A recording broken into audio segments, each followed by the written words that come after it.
Versailles, le plus grand château du monde. Entre politique, histoire et patrimoine, le château de Versailles possède de multiples facettes. Cependant, le monument et le symbole qu'il est devenu aujourd'hui a été de différentes manières utilisé à des fins politiques. Versailles, un bijou du patrimoine français, est devenu le lieu de l'expression de la puissance française à travers le temps. Mais ainsi, quels ont été les différents usages politiques du château de Versailles à travers les âges et les régimes ?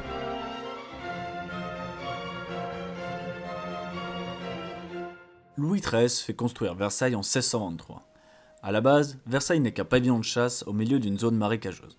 Il rénovera le pavillon de 1631 à 1634 qu'il lèguera à sa mort à son fils Louis XIV en 1643. C'est Louis XIV qui donne ses lettres de noblesse à Versailles. C'est lui qui en fait un château d'envergure mondiale. Sous l'égide de l'architecte Jules Hardouin-Mansart, Louis XIV va faire rénover le château et ses jardins à partir de 1665. Un peu plus de 15 ans après, en 1682, le souverain va y installer sa cour et son gouvernement. Il construira d'ailleurs 2 ans plus tard, en 1684, la fameuse Galerie des Glaces que nous connaissons tous, et qui est un symbole de la luxure française. Il va aussi construire le Grand Trianon, en 1687, dans l'objectif de s'éloigner de la cour et de son étiquette pesante. À la fin de son règne, il va déplacer sa chambre au centre du château, avec un lit orienté à l'est. C'est le roi Soleil qui contemple le soleil levant. Cependant, quelques années de contemplation plus tard, le roi trépasse et laisse à son arrière-petit-fils, Louis XV, la tâche de remodeler Versailles. Louis XV va donner une taille humaine à Versailles. Il fait aménager de petits appartements privés pour plus de confort et d'intimité. Dans les jardins, il va faire construire pour sa favorite, la marquise de Pompadour, le Grand Trianon en 1768.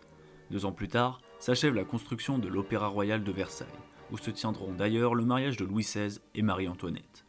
Louis XVI, quant à lui, n'apporte pas de grandes modifications à Versailles.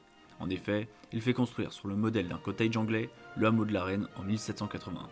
Cependant, il est obligé de fuir Versailles à la Révolution française. Lors de cette révolution, le château sera abandonné et son patrimoine sera dispersé. C'est avec Louis-Philippe que le château retrouve de son importance. Il crée la Galerie des Batailles en 1837, qui regroupe de grands tableaux symbolisant l'histoire de France, avec des tableaux comme la bataille d'Austerlitz ou le siège de Yorktown. Louis-Philippe transforme le château en musée de l'histoire de France, symbole d'une réconciliation nationale. Le château de Versailles, un bijou du patrimoine français, devient un moyen au service d'un objectif politique.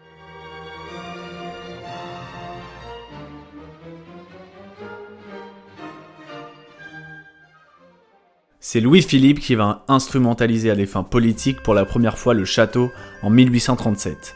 Il crée un musée qui symbolise la réconciliation nationale autour des différents régimes qu'a connus la France, la monarchie, la République et l'Empire. Il fédère la nation autour d'un musée et d'un symbole de la France, Versailles. Or, Louis-Philippe n'est pas le seul à instrumentaliser Versailles à des fins politiques. L'Empire allemand aussi.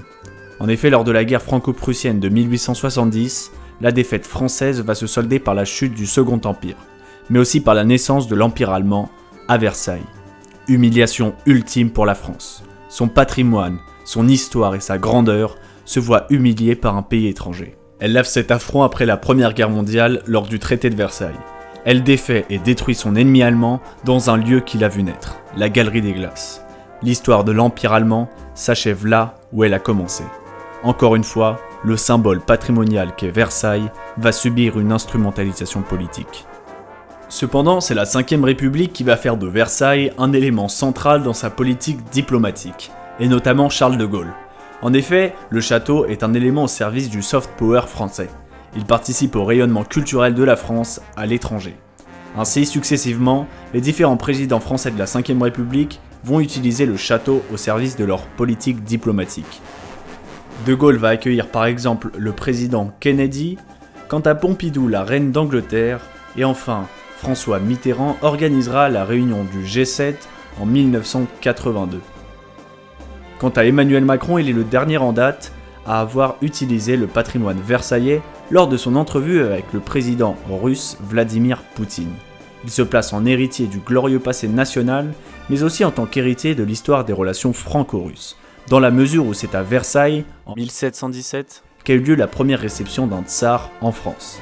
Par l'usage du patrimoine et de la culture française, Emmanuel Macron engage une stratégie de soft power à l'international, au service de sa politique diplomatique, tout comme ses prédécesseurs. Versailles a toujours été le lieu du pouvoir, tantôt monarchique, puis républicain. En tout cas, ce qui est sûr, c'est que le pouvoir à Versailles s'est transformé. Auparavant le lieu du monopole royal, il est aujourd'hui le lieu de l'instrumentalisation politique d'un objet qui nous appartient tous, le patrimoine.